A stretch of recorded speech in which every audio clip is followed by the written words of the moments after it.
Hi hello friends, welcome to sisters கேசல். இன்னைக்கு நம்ம பார்க்க போற ரெசிபி வாங்கி பாத். இந்த ரெசிபி கத்திரிக்காய் பிடிக்காதவங்க கூட விரும்பி சாப்பிடுவாங்க. வாங்க எப்படி செய்யறதுன்னு பார்க்கலாம். ஃபர்ஸ்ட் நம்ம வாங்கி பாத் மசாலா பவுடர் ரெடி பண்ணிக்கலாம். அதுக்கு ஒரு பேன்ல 1.5 ஸ்பூன் தனியா, 1/2 ஸ்பூன் வெந்தயம், 1 ஸ்பூன் பெப்பர், 1 ஸ்பூன் சீரகம், 1 துண்டு பட்டை, 1 ஏலக்காய், 2 லவங்கம், 5 காஞ்ச மிளகாய் எல்லாம் சேர்த்து லைட்டா ரோஸ்ட் பண்ணிக்கலாம். அப்புறம் 1.5 ஸ்பூன் உளுந்த பருப்பு, 1.5 ஸ்பூன் கடலை பருப்பு, ஒரு 1/4 கப் தேங்காய் எல்லாம் சேர்த்து நல்லா ட்ரை ரோஸ்ட் பண்ணி எடுத்து வச்சுக்கலாம்.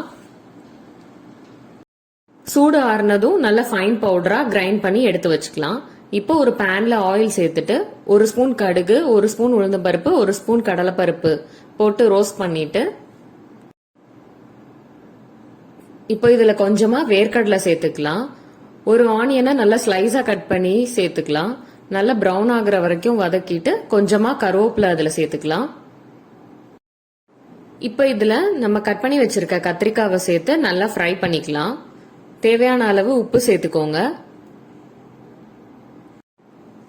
கொஞ்சம் ஃப்ரை ஆனதும் இதுல 1 ஸ்பூன் மஞ்சள் தூள், கொஞ்சமா பெருங்காயத்தூள் சேர்த்து நல்லா வதக்கிக்கோங்க.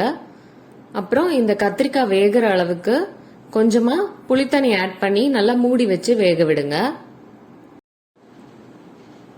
ஒரு 5 மினிட்ஸ்ல நல்லா மூடி வச்சு வேக வைக்கிறதுனால கத்திரிக்காய் நல்லா வெந்துடும். அப்புறம் நம்ம ஃபைனா அரைச்சு வச்சிருக்க பவுடர் எடுத்து அதுல ஒரு 3 ஸ்பூன் நான் சேர்த்திருக்கேன். நான் 1 கப் ரைஸ் இதுல ஆட் பண்ணிருக்கேன், அதனால 3 ஸ்பூன் சேர்த்திருக்கேன். உங்களுக்கு எவ்வளவு தேவையோ ஆட் பண்ணிக்கோங்க.